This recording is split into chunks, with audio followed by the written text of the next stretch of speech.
کہ کبھی بھی اللہ کے رسول نے یہ دعا نہیں کی کہ یا اللہ میرے اس بیٹے سے اس آزمائش کو ٹال دے،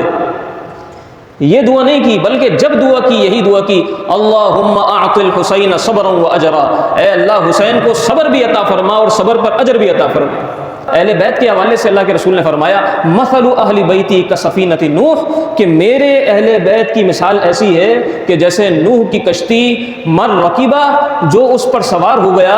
اس نے نجات پالی، اور جس نے اس سے اعتراض کیا جو اس میں سوار نہیں ہوا غرق، وہ غرق ہو گیا۔ تو ہمیں اہل بیت کی کشتی میں سوار ہو کر آسمان ہدایت کے ستارے صحابہ سے ہدایت لیتے ہوئے جنت کے راستے پر چلنا ہے، یہ ہمارا طریقہ ہے۔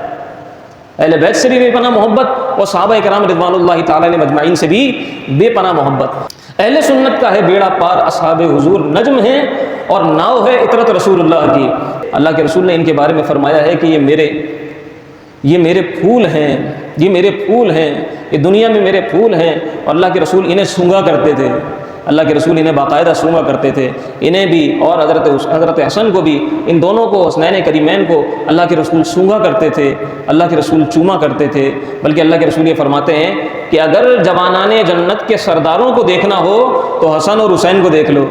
حضرت فاروق اعظم رضی اللہ تعالیٰ عنہ نے فرمایا کہ میں اس شہزادی کو ایسے شخص کی نکاح میں دوں گا کہ جو ہمارے درمیان شہزادہ ہے، جو ہمارا شہزادہ ہے، میں اپنے شہزادے کو یہ شہزادی جو ہے وہ نکاح میں دوں گا۔ تو سب صحابہ دیکھ رہے تھے کہ فاروق اعظم کے نزدیک شہزادہ کون ہے، اللہ اکبر۔ فاروق اعظم نے کہا کہ حسین تم آ جاؤ، تم ہی ہمارے شہزادے ہو، اور یہ شہزادی جو ہے وہ اس لائق ہے کہ ہمارے شہزادے کے نکاح میں آئے۔ لہٰذا حضرت شہربانوں سے، بیوی شہربانوں سے جو سیدنا امام حسین کا نکاح ہوا، یہ نکاح کروانے والے بھی فاروق اعظم، یہ نکاح کروانے والے سیدنا فاروق اعظم رضی اللہ تعالیٰ عنہ، اور انہی سے پھر اولاد ہوئی۔ آج امام زین العابدین کو مانا جاتا ہے، ان کے قصیدے پڑھے جاتے ہیں، یقیناً ان کا بڑا مقام ہے۔ سیدنا امام زین العابدین جس ماں کے بیٹے ہیں اس ماں کا نام ہے شہربانو، اور اس عورت سے نکاح کروانے والے حضرت حسین کا وہ سیدنا فاروق اعظم ہے۔ ایک مرتبہ حضرت عبداللہ ابن عمر جو حضرت عمر کے صاحبزادے ہیں وہ کھیل رہے تھے حضرت حسین کے ساتھ، تو انہوں نے کہہ دیا حضرت حسین نے کہ تم تو ہمارے غلام ہو۔ اب یہ بات انہوں نے آ کے اپنے والد محترم کو بتائی، حضرت سیدنا عمر کو آ کر بتائی کہ مجھے جو ہے نا وہ حسین نے ایسا ایسا کہہ دیا، تم تو ہمارے غلام ہو۔ اللہ اکبر۔ وہ یہ سوچ رہے تھے، چھوٹے بچے تھے، کہ وہ اس طرح بول دیا، تو حضرت عمر نے کہا ایسا کرو حسین سے جا کر لکھوا کر لے آؤ کہ تم ہمارے غلام ہو۔ اس درجے کی محبت ان لوگوں کی آپس میں تھی۔ ان لوگوں سے کہہ دیجئے کہ میں جو دین تم تک پہنچاتا ہوں، اللہ کا پیغام تم تک پہنچاتا ہوں، اس کے عوض میں تم سے کوئی اجرت نہیں مانگتا، لیکن تم یہ کرو کہ میرے رشتے کی پاسداری کرو، یعنی قرابت داری کا لحاظ رکھو۔ نبی علیہ الصلوۃ والسلام بھی چونکہ قریش سے تھے، اور باقی لوگ بھی جو کفار تھے نبی علیہ الصلوۃ والسلام کو ستاتے تھے، کسی نہ کسی طرح وہ قریش کی کسی نہ کسی شاخ سے جا کر مل جاتے تھے۔ تو چونکہ اگر دیکھا جائے تو اوپر جا کر پشت میں کہیں نہ کہیں کوئی رشتہ داری بن جاتی ہے، کوئی نہ کوئی تعلق بن جاتا ہے،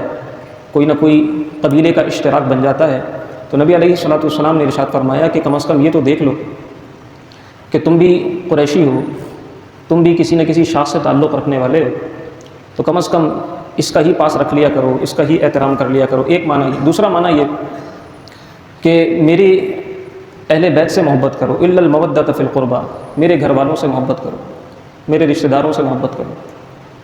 اور یقیناً نبی علیہ الصلوۃ والسلام کے اہل بیت سے، حضور کے گھر والوں سے محبت کرنا یہ جان ایمان ہے، اس کو ہم اپنے ایمان کی جان سمجھتے ہیں۔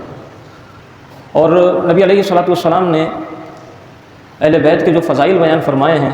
ایک نہیں بلکہ صدہا احادیث کریمہ ایسی ہیں کہ جن میں نبی علیہ الصلوۃ والسلام کے اہل بیت کے گھر والوں کے فضائل موجود ہیں، مناقب موجود ہیں، علیحدہ طور پر بھی۔ یعنی حضور کی صاحبزادی حضرت سیدتنا فاطمہ رضی اللہ تعالی عنہا کے فضائل اگر دیکھیں وہ بھی بے شمار احادیث کے اندر موجود ہیں، اور ایک عمومی طور پر بھی اہل بیت کے فضائل موجود ہیں۔ حضرت علی کرم اللہ تعالی وجہہ الکریم کے فضائل موجود ہیں، حضرت سیدنا امام حسین کے فضائل موجود ہیں، حضرت سیدنا امام حسن کے فضائل موجود ہیں۔ ان سب کے علیحدہ طور پر بھی فضائل اپنی جگہ موجود ہیں، اور عمومی طور پر اہل بیت کے بھی فضائل موجود ہیں۔ صحابہ کرام رضوان اللہ تعالیٰ علیہ مجمعین میں سے ہر ایک کی اپنی شان ہے، ان کے بھی اپنے اپنے فضائل موجود ہیں۔ تو یہ کوئی دو الگ الگ آپ کہیں کہ گروہ نہیں ہے امت کے کہ صحابہ کرام رضوان اللہ تعالیٰ علیہ مجمعین کا دامن اگر کسی نے تھاما ہے تو اس کا مطلب یہ ہے کہ اس کو اہل بیت کا دامن چھوڑنا پڑے گا، یا اہل بیت کا دامن کسی نے اگر تھاما ہے، ان کی محبت کا اگر کوئی دعوے دار ہے تو صحابہ کرام رضوان اللہ تعالیٰ علیہ مجمعین کی محبت سے اس کو دستبردار ہونا پڑے گا، ایسا ہرگز نہیں ہے۔ صحابہ کرام رضوان اللہ تعالیٰ علیہ مجمعین اور اہل بیت اعظام آپس میں ایک دوسرے سے بڑی محبت رکھتے تھے، آپس میں رشتہ داریاں بھی تھیں، یہاں تک کہ صحابہ کرام رضوان اللہ تعالیٰ علیہ مجمعین اہل بیت کرام کا بڑا احترام کیا کرتے تھے، ان سے بڑی محبت کیا کرتے تھے۔ حضرت سیدنا فاروق اعظم کے تعلق سے تو کتنے واقعات ایسے موجود ہیں۔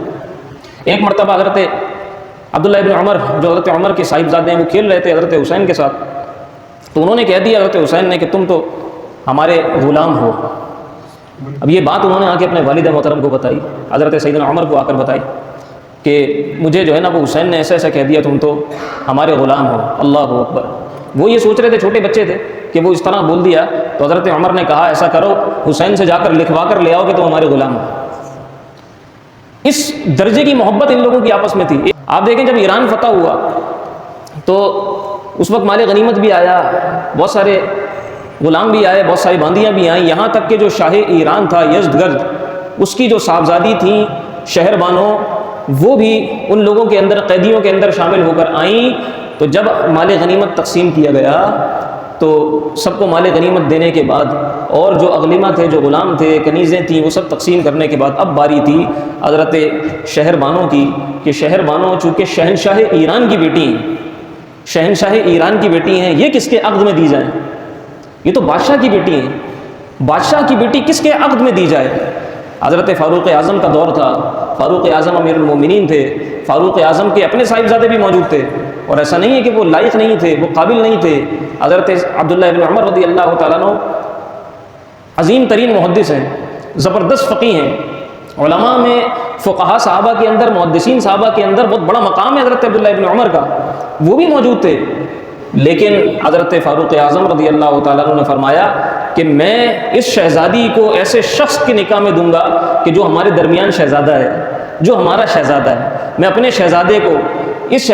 شہزادی جو ہے وہ نکاح میں دوں گا۔ تو سب صحابہ دیکھ رہے تھے کہ فاروق اعظم کے نزدیک شہزادہ کون ہے؟ اللہ اکبر۔ فاروق اعظم نے کہا کہ حسین تم آ جاؤ، تم ہی ہمارے شہزادے ہو، اور یہ شہزادی جو ہے وہ اس لائق ہے کہ ہمارے شہزادے کے نکاح میں آئے۔ لہٰذا حضرت شہر بانو سے، بی بی شہر بانو سے جو سیدنا امام حسین کا نکاح ہوا، یہ نکاح کروانے والے بھی فاروق اعظم،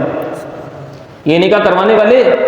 سیدنا فاروق اعظم رضی اللہ تعالیٰ عنہ، اور انہی سے پھر اولاد ہوئی۔ آج امام زین العابدین کو مانا جاتا ہے، ان کے قصیدے پڑھے جاتے ہیں، یقیناً ان کا بڑا مقام ہے۔ سیدنا امام زین العابدین جس ماں کے بیٹے ہیں، اس ماں کا نام ہے شہر بانو، اور اس عورت سے نکاح کروانے والے حضرت حسین کا وہ سیدنا فاروق اعظم ہے۔ اب یہ عجیب بات ہے کہ حسین کے فضائل بیان کیے جائیں اور فاروق اعظم پہ جو ہے وہ معاذ اللہ سب کو ختم کی جائے، اور فاروق اعظم پہ جو ہے نا وہ معاذ اللہ تبرہ کی جائے، اور یہ بھی غلط ہے کہ فاروق اعظم کے فضائل بیان کیے جائیں اور حضرت حسین رضی اللہ تعالیٰ عنہ کی محبت، یہ اہل بیت کی محبت دل میں نہ رکھی جائے۔ میں نے اپنی گفتگو کا آغاز ہی یہیں سے کیا ہے کہ یہ دو الگ الگ جماعتیں نہیں ہیں، یعنی ایسا نہیں ہے کہ صحابہ کرام رضوان اللہ تعالیٰ علیہ مجمعین سے محبت کی جائے تو اس کا لازم مطلب یہ ہو کہ اہل بیت کی دشمنی دل میں ہو، یا اہل بیت سے دشمنی، اہل بیت کی محبت کا لازمی نتیجہ یہ ہو کہ صحابہ سے ہمیں بغض رکھنا ہے۔ معاذ اللہ ثم معاذ اللہ، اگر لوگ کوئی ایسا کرتے ہیں یہ عمل انتہائی غلط ہے اور ہم اس عمل سے بری ہیں۔ اہل سنت کے پاس الحمدللہ تعالی یہ آپ کہیں اللہ تبارک و تعالیٰ کی طرف سے یہ نعمت ہے کہ اہل سنت صحابہ کرام رضوان اللہ تعالیٰ علیہ مجمعین سے بھی بے پناہ محبت کرتے ہیں اور اہل بیت سے بھی بے پناہ محبت کرتے ہیں۔ اہل سنت کا ہے بیڑا پار، اصحاب حضور نجم ہیں اور ناؤ ہے اطرت رسول اللہ کی، یعنی صحابہ کرام رضوان اللہ تعالیٰ علیہ مجمعین کے بارے میں حضور نے فرمایا اصحابی کالنجوم فبأیہم اقتدیتم اہتدیتم، میرے صحابہ وہ آسمان ہدایت کے ستاروں کی مانند ہیں، جن کو بھی دیکھو گے، جن سے بھی تم ہدایت پانا چاہو گے، تم ہدایت کے رستے پر چل جاؤ گے۔ ہر صحابی کی اپنی چمک ہے، ہر صحابی آسمان ہدایت کا ستارہ ہے، یہ بھی حدیث ہے۔ اور دوسری طرف اہل بیت کے حوالے سے اللہ کے رسول نے فرمایا مثل اہل بیتی کسفینۃ نوح، کہ میرے اہل بیت کی مثال ایسی ہے کہ جیسے نوح کی کشتی، من رکیبہ جو اس پر سوار ہو گیا اس نے نجات پالی، اور جس نے اس سے اعتراض کیا جو اس میں سوار نہیں ہوا غرقا، وہ غرق ہو گیا۔ تو ہمیں اہل بیت کی کشتی میں سوار ہو کر آسمان ہدایت کے ستارے صحابہ سے ہدایت لیتے ہوئے جنت کے راستے پر چلنا ہے، یہ ہمارا طریقہ ہے۔ اہل بیت سے بھی بے پناہ محبت اور صحابہ کرام رضوان اللہ تعالی علیہم اجمعین سے بھی بے پناہ محبت، کہ کبھی بھی اللہ کے رسول نے یہ دعا نہیں کی کہ یا اللہ میرے اس بیٹے سے اس آزمائش کو ٹال دے، یہ دعا نہیں کی، بلکہ جب دعا کی یہی دعا کی اللہم اعط الحسین صبرا و اجرا، اے اللہ حسین کو صبر بھی عطا فرما اور صبر پر اجر بھی عطا فرما محبت۔ اس کی کیا سیدنا امام حسین رضی اللہ تعالیٰ عنہ کے فضائل کے حوالے سے یہ اگر صرف بات کی جائے کہ اللہ کے رسول کتنی ان سے محبت فرمایا کرتے تھے، اللہ کے رسول نے ان کے بارے میں فرمایا ہے کہ یہ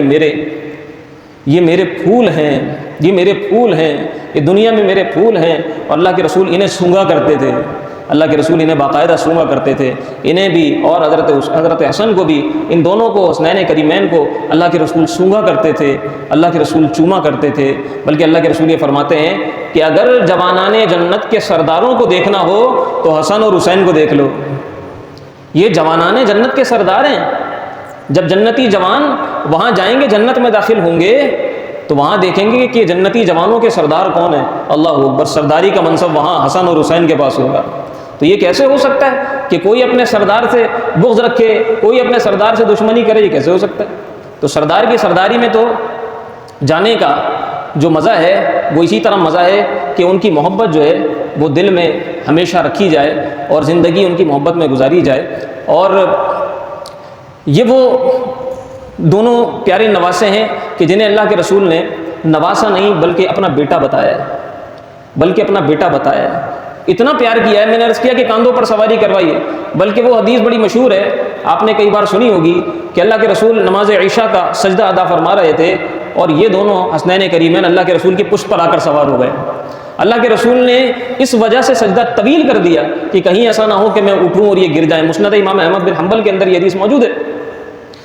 اللہ کے رسول نے اپنا سجدہ طویل کر دیا۔ بعد میں صحابہ نے سوال کیا کہ یا رسول اللہ کیا طویل سجدہ کرنے کا حکم آ گیا ہے؟ تو اللہ کے رسول نے فرمایا نہیں، حسنین کریمین میری پشت پر آ کر بیٹھ گئے تھے، اس لیے میں نے سجدہ طویل کر دیا کہ کہیں ایسا نہ ہو کہ یہ گر جائیں۔ اور پھر اٹھنے کے بعد اللہ کے رسول نے بڑے ناز سے، بڑے پیار سے ان کو اپنی باہوں میں بھرا۔ اللہ کے رسول کو ساری باتیں معلوم تھیں۔ جب حضرت حسین رضی اللہ تعالیٰ عنہ کی ولادت ہوئی ہے سن 4 ہجری میں 5 شعبان کو، تو اس وقت حضرت سیدتنا ام فضل رضی اللہ تعالی عنہا نے ایک خواب دیکھا، اور وہ خواب یہ دیکھا کہ ان کے جسم کا ایک ٹکڑا کاٹ کر ان کی گود میں لا کر دے دیا گیا ہے۔ اللہ اکبر، اللہ کے رسول کی بارگاہ میں حاضر ہوئی کہ یا رسول اللہ میں نے یہ خواب دیکھا ہے، میرے جسم کا ٹکڑا کاٹ کر میری گود میں لا کر دے دیا گیا ہے، مجھے سمجھ نہیں آ رہا اس خواب کی تعبیر کیا ہے۔ تو اللہ کے رسول نے فرمایا کہ بہت مبارک خواب ہے، اس خواب کی تعبیر یہ ہے کہ اللہ تعالیٰ فاطمہ کو ایک بیٹا عطا فرمائے گا۔ اور پھر جب حضرت حسین کی ولادت ہوئی، اسی وقت جبرائیل امین نے آ کر یہ بھی بتا دیا کہ آپ کے اس بیٹے کو شہید کر دیا جائے گا۔ اور یہ ساری باتیں سب کو پتہ تھیں، ام فضل کو بھی پتہ تھیں، رسول اللہ کو بھی پتہ تھیں، تمام صحابہ کے درمیان یہ باتیں معروف تھیں۔ لیکن آپ یہ دیکھیے کہ اس کی کیا وجہ ہے۔ دیکھیں، یہ مظاہرے کائنات کو دکھانے ہوتے ہیں، یہ مظاہر کائنات میں ظاہر ہونے ہوتے ہیں کہ دیکھیں اسی روئے زمین پر کچھ لوگ ایسے بھی ہیں کہ جن کی قربانیاں ہماری عقل سے ورا ہیں، اور انہی قربانیوں کے دم قدم سے آج اسلام ہم تک صحیح سلامت پہنچا ہے۔ آج یہ جو اذانیں ہو رہی ہیں اشہد ان محمد رسول اللہ کی جو صدا آج تک لگ رہی ہے، یہ حسین کی اسی قربانی کا نتیجہ ہے۔ ورنہ انہوں نے، یزیدی لشکر نے کوئی کسر نہیں چھوڑی تھی کہ دینی احکام میں تبدیلی کر دی جائے، نمازوں کے اندر تخفیف کر دی جائے، شرابیں عام کر دی جائیں، اور جو ہے ماؤں بہنوں سے نکاح ہونے لگ گیا۔ اور پھر اس کے بعد جناب حضرت امام حسین کی شہادت کے بعد، کربلا کے بعد، اہل مدینہ کے اوپر جو ان کے ظلم زیادتیاں ہیں وہ ساری تاریخ کے اندر موجود ہیں۔ اہل مدینہ کو انہوں نے یرغمال بنایا، مدینہ کی پاک بیویوں کو 3 دن تک اپنے جو ہے وہ بدکار لشکر کے اوپر انہوں نے حلال کیا، یہاں تک کہ انہوں نے وہاں گولہ باری کی۔ یہ ساری چیزیں حرمین کی جو ہے وہ بے قدری اور بے تقدسی کے حوالے سے ساری چیزیں جو ہے وہ تاریخ کا حصہ ہیں، تاریخ کے اندر موجود ہیں۔ تو حضرت امام حسین رضی اللہ تعالیٰ عنہ کی یہ جو قربانی تھی، تاریخ کو یہ دکھانا تھا۔ دیکھیں استاذ، جو اچھا استاذ ہوتا ہے، جس نے اچھا سبق پڑھایا ہوتا ہے، یہ میں ایک مثال دے رہا ہوں، جس نے استاذ نے اچھا سبق پڑھایا ہوتا ہے، اپنے شاگردوں کو اچھی تیاری کروائی ہوتی ہے، وہ کبھی بھی یہ نہیں چاہتا کہ میرے شاگردوں کا امتحان نہ ہو، بلکہ کہتا ہے کہ ان کا امتحان لو تاکہ تمہیں پتہ چلے یہ کس قابل ہیں، تاکہ دنیا دیکھے کہ میں نے ان کو کس انداز سے سبق پڑھایا ہوا ہے۔ تو اللہ کے رسول نے اس قربانی کو اور اس آزمائش کو ٹالنے کی دعا نہیں فرمائی، بلکہ جب دعا کی یہی دعا کی کہ اللہ حسین کو صبر بھی عطا فرما، صبر پر اجر بھی عطا فرما، حالانکہ اللہ کے رسول کو سب معلوم تھا، اور اگر اللہ کے رسول دعا فرما دیتے تو کیا یہ آزمائش ٹل نہ جاتی؟ لیکن اللہ کے رسول نے اپنے نہ صرف حسین بلکہ عباس، بلکہ جناب قاسم اور حضرت بی بی زینب، حضرت امام زین العابدین، یہ سارے اہل بیت کے چشم و چراغ جو کربلا کے اندر موجود تھے، جنہوں نے اپنی قربانیاں پیش کی یا وہاں آزمائشیں برداشت کی اور پھر واپس جو ہے وہ مدینہ آئے، ان سب کی قربانیاں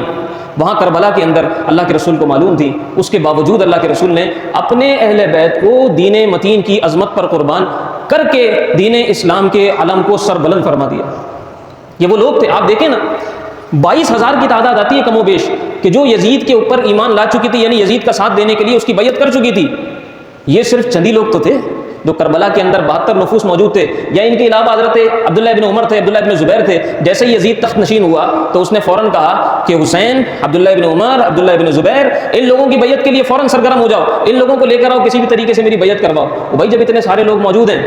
آج بھی یہی کہا جاتا ہے نا کہ جس کے پاس میجورٹی ہے، جس کے پاس زیادہ ووٹ ہوتے ہیں، اس کی جناب حکومت قائم ہو جاتی ہے، جو ایک ووٹ سے بھی آگے نکل جاتا ہے اس کی حکومت قائم ہو جاتی ہے۔ یہاں تو 22,000 لوگ وہ موجود تھے کہ جو یزید کے حکم پر تلوار اٹھانے کے لیے بھی موجود تھے، اپنی جان دینے کے لیے بھی موجود تھے، اور نواسہ رسول کو شہید کرنے کے لیے بھی وہ تیار تھے۔ یہ وہ لوگ تھے 22,000 لوگ جو یزید کے نام پر اور یزید